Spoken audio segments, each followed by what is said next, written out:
Hi, and thanks for logging on to the Daily Dvar. And here's a brand new halacha for you, and it's a 2-day halacha because I'm going to be traveling over Purim, and this one is for Friday the 18th of March, and also for Sunday the 20th of March. Here we go. First, your Friday halacha is of course regarding Parsha Zachor, which is going to be on Shabbos.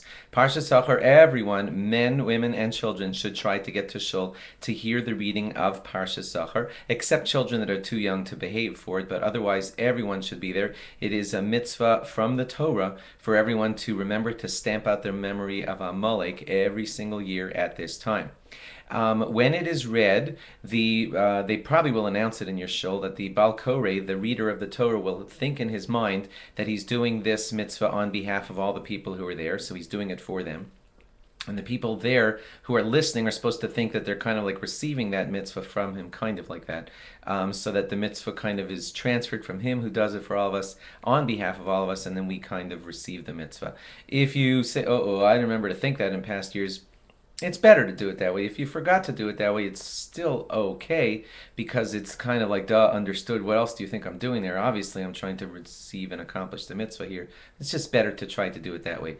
The reader will probably, they do it different ways in different shuls, but you will hear him read twice, Timcha es Zecher Amalek, and then he will read again, Timcha es Zecher Amalek, and some shuls are going to repeat that whole sentence because there's an argument whether it's supposed to say Zecher or Zecher. Don't think that he made a mistake. He's reading it that way on purpose to fulfill that everyone wants to read this really accurately with every syllable perfect so you fulfill the biblical mitzvah. So he's going to be reading it extra carefully, and he'll repeat those words to make sure that you get both versions of how that is supposed to be read. That's your Friday halacha. And now a Purim day halacha for you. On the day of Purim, gee, there's so many different things that I could be telling you. Here's an important one, and that is you should make certain if you are going to get a little drunk at your Purim meal, it is of course important to daven mincha before the Purim meal.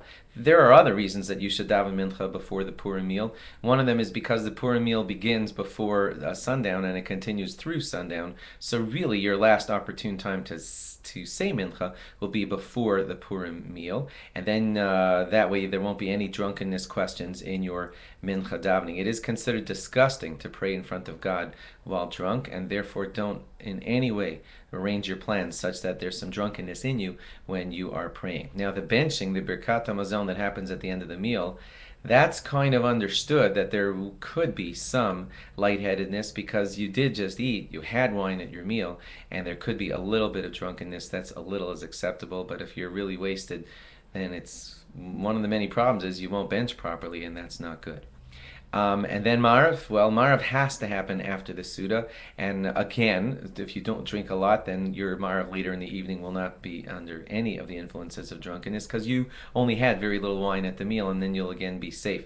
So, and then you daven Marav later at night, everything's good. So again, there's another problem that's going to happen if you're very drunk. You're probably going to miss Marav or mess up Marav or, God forbid, daven Marav while drunk, and you shouldn't appear in front of the King of all kings in that state of mind. So please plan accordingly, and as we've told you here several times, we don't condone your being drunk on Purim. We think you should have a sip of wine, and then the Mishnah Berurah says go to sleep at the end of the meal, and then you fulfilled drinking until you didn't know the difference between Mordechai and Haman because you went to sleep normally after the meal. Thanks for logging on. Have a very happy Purim, a meaningful Purim, and log on again Sunday night into Monday for brand new laws. Bye-bye.